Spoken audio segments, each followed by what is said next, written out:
ბუნებრივი კატასტროფები დიდწილად გარდაუვალი მოვლენაა. თუმცა იქცევა თუ არა ბუნებრივი კატასტროფა გარდაუვალ კატასტროფად, იმაზეა დამოკიდებული, თუ რამდენად მომზადებული ხდება საზოგადოება ბუნებრივ კატასტროფებს და რამდენად მზადაა მართოს და შეამციროს მისი რისკები. კატასტროფების გავლენა სექსუალურ და რეპროდუქციულ ჯანმრთელობასა და უფლებებზე საკმაოდ დიდია, რაც მოიცავს შემცირებულ და შეზღუდულ სერვისებს კატასტროფის შედეგად დაზარალებულ რეგიონებში.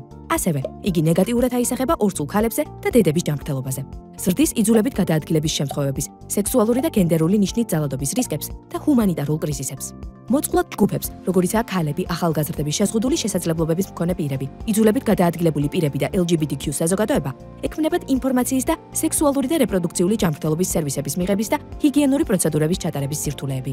ეს ყველაფერი უფრო მძიმეა ქალებისთვის და ახალგაზრდა გოგონებისთვის, ვიდრე კაცებისთვის.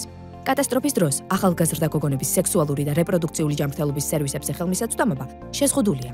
რაც ზრდის სექსუალური ძალადობისა და ექსპლუატაციის, ადრეული და დაუგეგმავი ორსულობის, სქესობრივი გზით გადამდები ინფექციებისა და სახიფათო აბორტების რისკს. ბუნებრივი კატასტროფები, როგორიცაა მიწისძვრები, წყალდიდობები, ხანძრები და ომი, ძალიან ცვლის ყოველდღიურ ცხოვრებას და საზოგადოების ჩვეულ რეჟიმში ფუნქციონირებას. ამისგან დაზღვეული არავინაა და ყველგან შეიძლება მოხდეს, თუმცა შესაძლებელია თავის დაზღვევა და მომზადება. კატასტროფის გავლენა არ არის გენდერულად ნეიტრალური და განსხვავებულად მოქმედებს ბიჭებზე და გოგონებზე. კატასტროფები გავლენას ახდენს ახალგაზრდების, განსაკუთრებით ახალგაზრდა ქალების და გოგონების სექსუალურ და რეპროდუქციულ ჯანმრთელობაზე, რომლებიც იმყოფებიან სექსუალური ძალადობის საფრთხის წინაშე და მათთვის საჭირო სერვისების შესაძლოა არ იყოს ხელმისაწვდომი.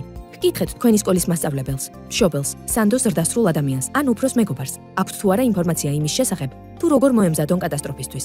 ითხოვეთ ინსტრუქციები და შემდგომი დაკვირვება იმის შესახებ, თუ რა უნდა გააკეთოთ კონკრეტულ სიტუაციებში. მოусმინეთ რადიოს და ტელევიზორს. შეამოწმეთ შესაბამისი საგანგებო აპლიკაციები.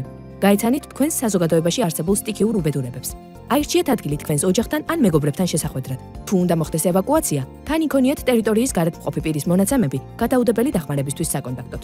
ესაუბრეთ თქვენს მასწავლებელს ან თანატოლებს გადაუდებელი დახმარების ნაკრების შესახებ, რომელიც მოიცავს წყალს, საკვებს და ფანარს, ასევე ჰიგიენურ ნივთებს, ჩასახვის საწინააღმდეგო აბებს, პრეზერვატივებს, მენსტრუალურ საფენებს და სხვა. თუ შენ ხარ ახალგაზრდა გოგონა, რომელსაც უკვე დაწყებული აქვს მენსტრუაცია, რამდენიმე რჩევა მაქვს კატასტროფების დროს. აუცილებლად დაიბანე ხელები საპირფარეშოს გამოყენებამდე და გამოყენების შემდეგ. ასევე მანამ, სანამ ჰიგიენურ საშუალებას გამოიყენებ. თანატარე ჰიგიენური საშუალებები, როგორიცაა ჰიგიენური საფენები, ტამპონები, მენსტრუალური საფენები და რეგულარულად შეიცვალე ისინი. თანატარე სექსუალური და რეპროდუქციული ჯანმრთელობის ორგანიზაციების ნომრები. თუ არ გაქვს ჰიგიენურ საშუალებებზე წვდომა, აუცილებლად დაუკავშირდი უახლოეს სამედიცინო დაწესებულებას ან ამბულატორიულ კლინიკებს. თუ ახალგაზრდა ხარ და აღმოჩნდი კატასტროფის ეპიცენტრში, დაუყოვნებლივ მიმართე უახლოეს სამედიცინო დაწესებულებას, ამბულატორიულ კლინიკას ან ადგილობრივ მუნიციპალურ ცენტრს, იმისთვის, რომ გაიგო, როგორ მოიქცე და რა მოიმოქმედო.